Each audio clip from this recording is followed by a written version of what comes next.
Unit 6, Perkembangan Intelek.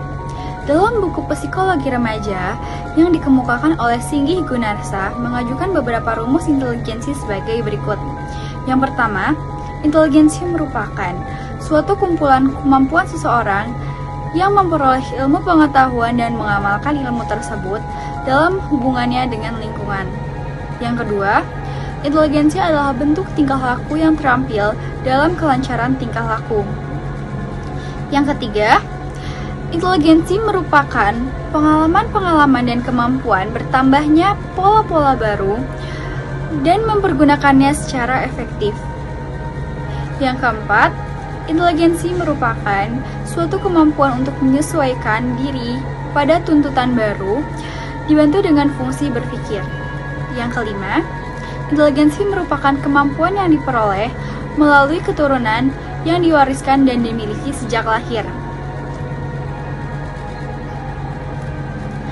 Intelek adalah kecakapan mental yang menggambarkan kemampuan berpikir.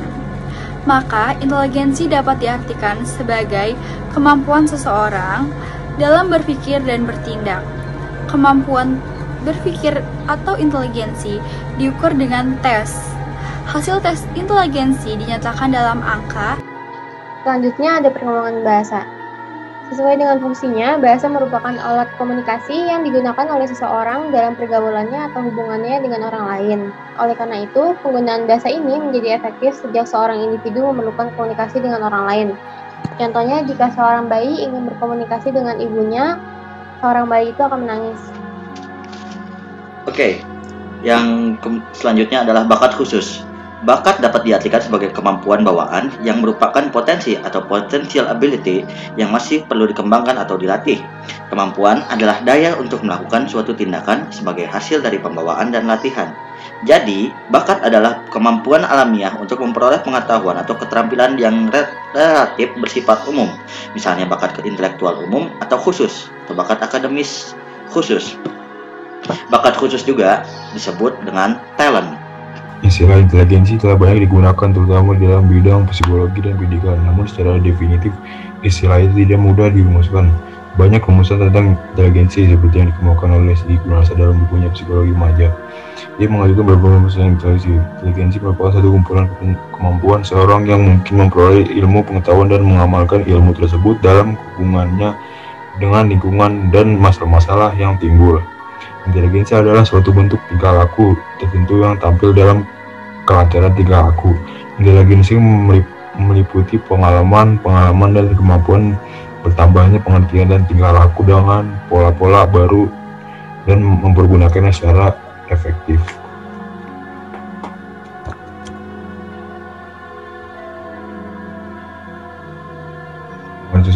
Manusia tumbuh dan berkembang dalam lingkungan.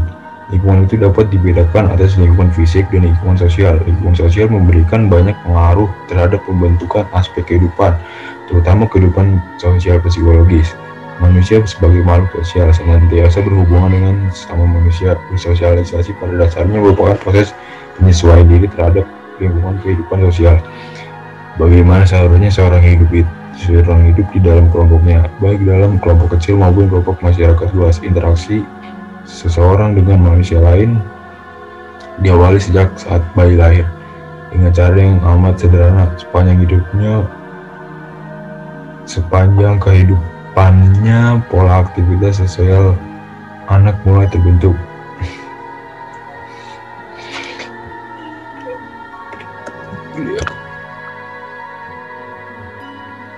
Dengan fungsinya, bahasa merupakan alat komunikasi yang digunakan oleh seseorang dalam pergaulannya atau hubungannya dengan orang lain. Bahasa merupakan alat bergaul, oleh karena itu penggunaan bahasa menjadi efektif sejak seorang individu melakukan komunikasi dengan orang lain. Sejak seorang bayi berkomunikasi dengan orang lain, sejak itu pula bahasa diperlukan. Sejalan dengan berkembang hubungan sosial, maka perkembangan bahasa seseorang dimulai dengan meraba dan diikuti dengan bahasa satu suku kata, dua suku kata, menyusun kalimat sederhana, dan seterusnya, melakukan bersosialisasi dengan menggunakan bahasa yang kompleks sesuai dengan tingkat perilaku sosial.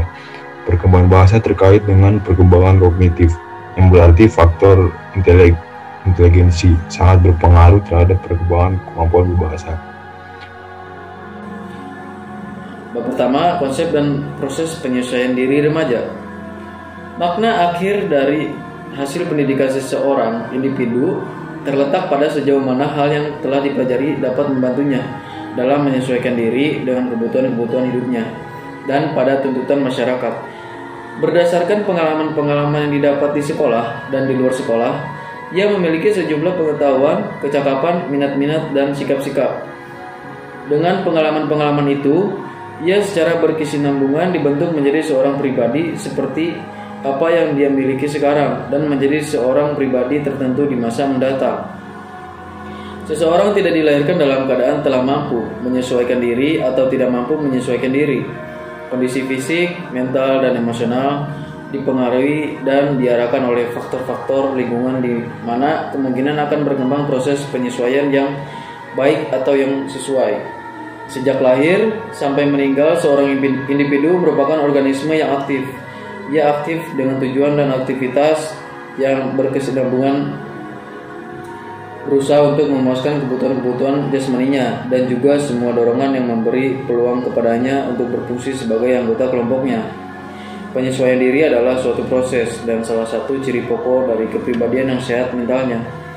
Ialah memiliki kemampuan untuk mengadakan penyesuaian diri secara harmonis, baik terhadap diri sendiri maupun terhadap lingkungannya. Untuk lebih jelasnya, mari kita tinjau secara lebih rinci pengertian dan proses penyesuaian diri, karakteristik penyesuaian diri remaja dan faktor-faktor yang mempengaruhi proses penyesuaian diri. Yang pertama, pengertian penyesuaian diri. Penyesuaian dapat diartikan atau dideskripsikan sebagai berikut. Yang pertama, penyesuaian berarti adaptasi, dapat mempertahankan eksistensinya atau bila survive dan memperoleh kesejahteraan jasmaninya dan rohaniah, dan dapat mengadakan relasi yang memuaskan dengan tuntutan sosial. Kedua, penyesuaian dapat juga diartikan sebagai konformitas, yang berarti menyesuaikan sesuatu dengan standar atau prinsip. Yang ketiga, penyesuaian dapat diartikan sebagai penguasaan, yaitu memiliki kemampuan untuk membuat rencana dan mengorganisasi respon-respon sedemikian rupa sehingga bisa mengatasi segala macam konflik, kesulitan, dan frustasi-frustasi secara efisien. Individu memiliki kemampuan menghadapi realitas hidup dengan cara yang adekuat atau memenuhi syarat. Penyesuaian dapat diartikan penguasaan dan kematangan emosional. Kematangan emosional maksudnya ialah secara positif memiliki respon emosional yang tepat pada situasi. Dengan demikian dapat disimpulkan bahwa penyesuaian adalah usaha manusia untuk mencapai keharmonisan pada diri sendiri dan pada lingkungannya. Yang kedua, proses penyesuaian diri. Penyesuaian diri adalah proses bagaimana individu mencapai keseimbangan diri dalam memenuhi kebutuhan sesuai dengan lingkungan. Seperti kita ketahui bahwa penyesuaian yang sempurna tidak pernah tercapai.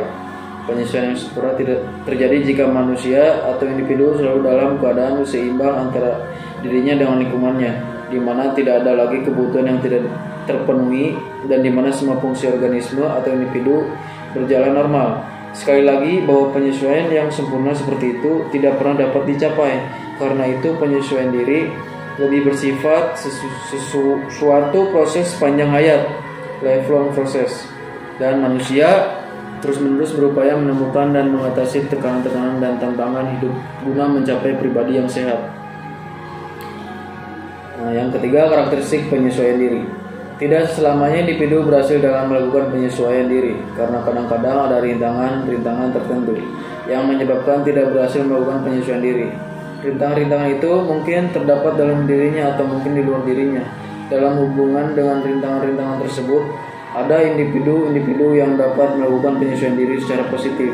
Namun ada pula individu-individu yang melakukan penyesuaian diri yang salah. Yang pertama, penyesuaian diri secara positif. Tidak menunjukkan adanya ketegangan emosional. Yang kedua, tidak menunjukkan adanya mekanisme psikologis. Yang ketiga, tidak menunjukkan adanya frustasi pribadi. Yang keempat, memiliki pertimbangan rasional dan pengarahan diri. Yang kelima, mampu dalam belajar. Yang keenam, menghargai pengalaman. Yang terakhir, bersikap realistik dan objektif.